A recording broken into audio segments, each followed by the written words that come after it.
tive uma certa esperança. Porque eu passei pela máquina de assassinar a reputação do governo anterior, do Lula, Dilma, do PT, do progressismo. Eu passei por cada etapa dessa máquina.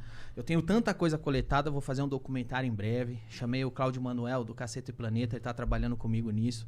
Cláudio Manuel fez um documentário espetacular do primeiro cancelado do Brasil, que foi o Wilson Simonal. Sim. Esse documentário, esse livro é espetacular. Eu chamei o Cláudio Manuel, nós estamos trabalhando nisso. E então, cara... Você conta um pouco mais pra mim desse Wilson Simonal. Por que ele foi o primeiro cancelado? Wilson Simonal, cara, que ele era cantor. Eu tô por o Wilson fora, Simonal é o seguinte, cara, foi provavelmente o maior showman que o Brasil já existiu.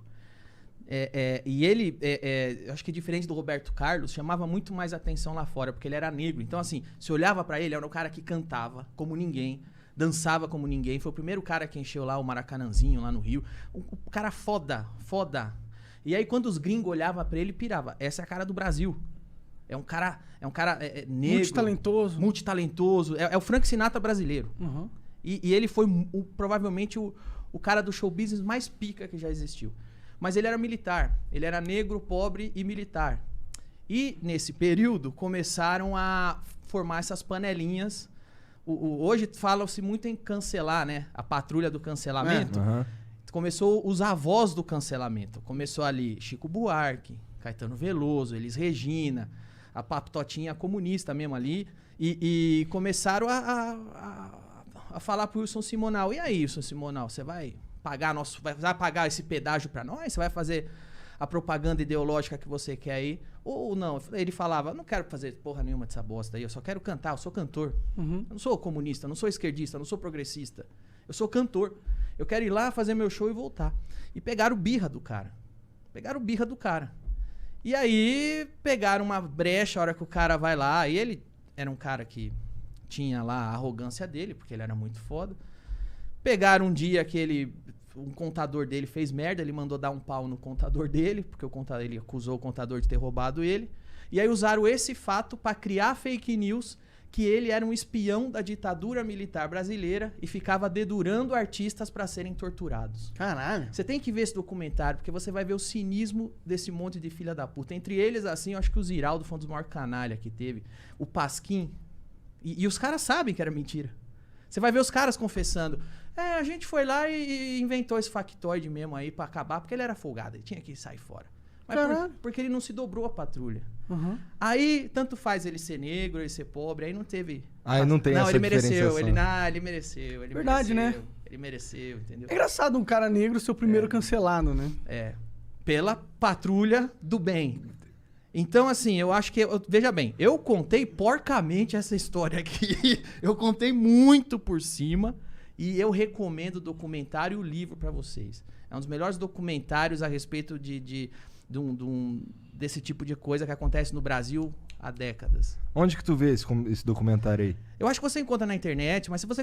chama Ninguém Sabe o Duro Que Eu Dei, que era uma das músicas do Wilson Simonal.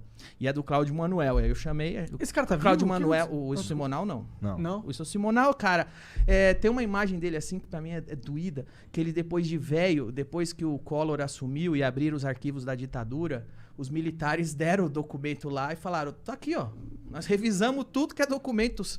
Wilson Simonal nunca foi um cagueta do exército, nunca teve ligação nenhuma com isso. Aí tem ele velho falando no Aqui e Agora. Olha aqui, acabaram com a minha vida, acabaram...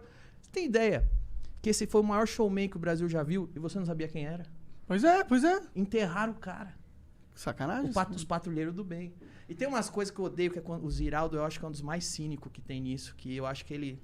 Você vê que ele se orgulha de ter feito isso. O Jaguar o Jaguar cartunista que fazia o Pasquim, é um que... Você vê que ele não se arrepende não, velho. Dá umas risadinhas. Seria a vida do cara. Porque o cara era do mal. Por que ele era do mal? Porque não era dos nossos. É foda, cara. Pior que a política meio que tá isso, né? Você meio que descreveu... Hoje, por que não me cancelaram ainda? Porque existe internet. Porque eles não conseguem, né? Porque existe internet. Se existisse internet na época do Wilson Simonal, eu duvido que eles teriam conseguido cancelar o Wilson Simonal. Porque quem cancelou foi o Pasquim, foi Elis Regina, foi quem tinha posse dos megafones, né? Sim, eles tinham um controle mais fechado nos meios de comunicação. Da mídia e tal.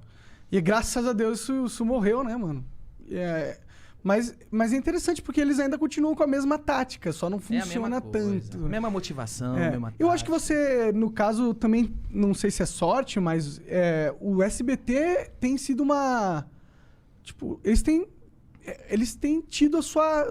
A have your back, sabe? Tô pensando, não tô conseguindo... Eles meio que te seguram, te dão apoio. Porque uma das armas... Afinal, teu programa continua lá, e apesar dessa porra toda aí... Dá resultado. Uma das armas do cancelamento é justamente buscar quem financia o cara. Né? Se o SBT falasse, realmente, a patrulha aqui tá mexendo o saco demais, corta o Danilão aí. Mas eles nunca fizeram isso. Graças a Deus, sou muito grato a Deus, porque até o momento a gente dá resultado, o que a gente tem que entregar, a gente entrega. E foi uma das coisas que eu comecei a ver a sujeira da patrulha, foi que quando... Eu sempre tive ótimas críticas da imprensa, até 2010. Em 2010 eu fiz um show em Brasília chamado Politicamente Incorreto. Eu fiz um show de stand-up ao vivo em frente ao Congresso, onde eu meti o pau em todo mundo, e entre eles o Lula e a Dilma, que eram... Eu falei de todos os candidatos, de todos, entre eles o Lula e a Dilma. Depois daquele dia, começou o microfone na minha cara. Qual é o limite do humor? Você acha que é certo? E aí... foi virando o negócio. Então eu notei que ali eu comecei a pisar em terreno que eu não podia, né, cara? Entendi, começou a incomodar. Entendeu? O Cláudio Manuel, se vocês procurarem, ele foi no meu programa 1 ano ou 2 anos atrás. Não sei se foi 2019 ou 2018. E a gente fala disso. E o Cláudio Manuel fala... Tá no YouTube, podem procurar. Cláudio Manuel de noite. E ele relata que o Cacete Planeta sempre zoou. Zoava o Itamar, zoava o Collor, zoava o Fernando Henrique. E aí, na era Lula, eles zoavam o Lula. E ele falou que pela primeira vez começa a vir os carinha. Isso aí não pode falar não, hein, velho? Não, mas como não? Eu zoava o Fernando Henrique? Não, mas o Lula não pode zoar. Porque ele é da classe operária. Foi a primeira vez que começaram a pôr no canto que não pode zoar, entendeu? Que bizarro, cara. Porque assim, isso... Não tem outro nome. Isso é, censura. Mas o PT ele sempre teve essa vontade, né? Eles vivem falando, não, temos que regulamentar... Regulamentar a mídia. O que era regulamentar a mídia? O que é regulamentar? Eles ainda insistem nisso, inclusive. Mas assim, beleza, eu acho que hoje a máquina do PT tá muito mais fraca, porque eles estão fora. Eu acho que a crítica construtiva é fazer quem tá com a mão, quem tem a máquina hoje, que é o governo atual. Então, acho que a gente começou a falar do PT porque a gente começou a falar do governo atual. E essa foi uma decepção que eu tive, porque durante muito tempo o discurso era, esse governo sufocando a liberdade de expressão. Olha o que o Franklin Martins está querendo fazer. Olha o que o governo está querendo fazer. A gente precisa zelar. O que eu achei? Quando mudasse o governo, o atual governo, ia pôr um raio-x na máquina de assassinar a reputação do governo anterior. Não quer perder tempo criando a sua própria máquina, criando o seu próprio gabinete do ódio. Eu acho que isso foi uma escorregada, foi uma desgraça tremenda, cara. Os caras é que deviam estar... o governo atual é que devia estar colocando na parede as fake news do governo anterior, das quais tinha uma máquina gigantesca. Brasil 247, esses blogs eram tudo... Catraca Livre. Tudo indiciado na Lava Jato.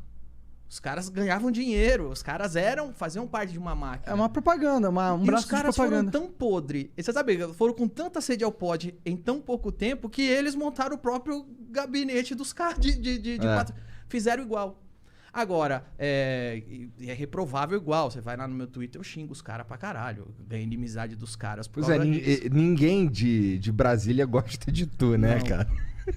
Isso é um bom sinal, cara. Isso é um bom sinal, quer dizer que tá nos caminhos certos, eu acho. Teve uma vez que eu fiz um show Politicamente Incorreto, 2010, lá em Brasília, e eu meti o pau num tal de Paulo Otávio, que era um político local. E aí eu saí do show, eu cheguei no hotel, e aí o cara falou, tava vendo o seu show na internet, muito engraçado, mas você tem que ir embora desse hotel. Eu falei, por quê? Porque é do Paulo Otávio, ele ligou aqui, e ele não quer que você hospede mais aqui. Aí eu peguei minha mala, fui pra outro hotel. Falei, eu vou ficar aqui não, velho. O cara vai te assassinou, mano.